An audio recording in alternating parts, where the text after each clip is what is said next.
हलधर के हलके आगे लो नतमस्तक सुल्तान, कि हलधर के हलके आगे लो नतमस्तक सुल्तान, उन्नति के सूरज का जिद से हुआ गहन अवसान, कि उन्नति के सूरज का जिद से हुआ गहन अवसान, चुन ली अपनी बर्बादी हित को दी ठोकर मार, कि चुन ली अपनी बर्बादी, चुन ली अपनी बर्बादी हित को दी ठोकर मार, भले सियासत जीत गई पर हार गया किसान, कि भले सियासत जीत गई पर हार गया किसान, भले सियासत जीत गई पर हार गया किसान।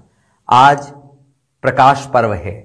हमारे माननीय प्रधानमंत्री जी ने आज सुबह सुबह यह ऐलान कर दिया कि जो ये 3 कानून किसानों के हित के लिए हमारी सरकार ने बनाए थे, वो तीनों के तीनों इसलिए वापस लिए जाते हैं क्योंकि हमारे किसान भाई लगभग 1 वर्ष से भी ज्यादा समय हो गया अनवरत उसके विरुद्ध एक आंदोलन लेकर के खड़े थे। माननीय प्रधानमंत्री जी ने वो कानून वापस ले लिए। तमाम विपक्षी दलों के ऐसे ऐसे बयान इस बीच सुनने को मिले कि हार गए, देखो नतमस्तक हो गए, झुक गए, ये हो गया, वो हो गया, किसानों का आंदोलन जीत गया। वास्तव में किसानों का आंदोलन जीत गया। ये स्थिति, ये परिस्थिति बिल्कुल ऐसी आप मान करके चलें कि किसी पिता के सामने उसकी पुत्री आकर के ये कहे कि मुझे फलां व्यक्ति से शादी करनी है और बाप उसको समझाए कि बेटा शादी मत करना, ये लव जिहाद का मामला है, लेकिन बेटी नहीं मानती।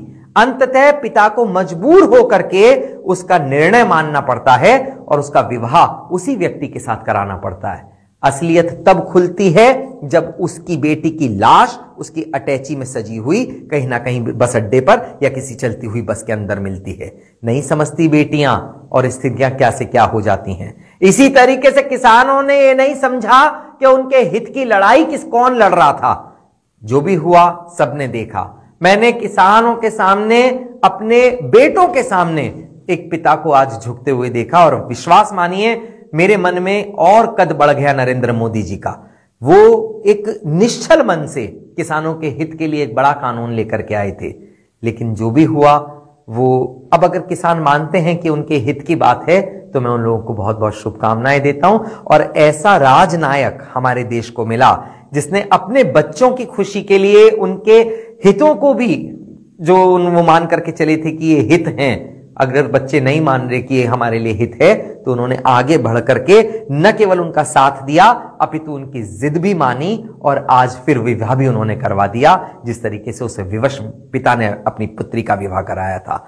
आज टिकैत साहब ने एक और बयान दिया कि हम अपना आंदोलन अभी वापस नहीं करेंगे, हमारे आंदोलन में कुछ और शर्तें हैं।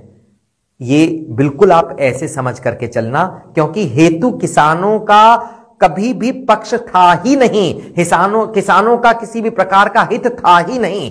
ये वो जिद है जो केवल भारतीय जनता पार्टी या माननीय नरेंद्र मोदी जी के विरुद्ध एक युद्ध लड़ने की नीति थी।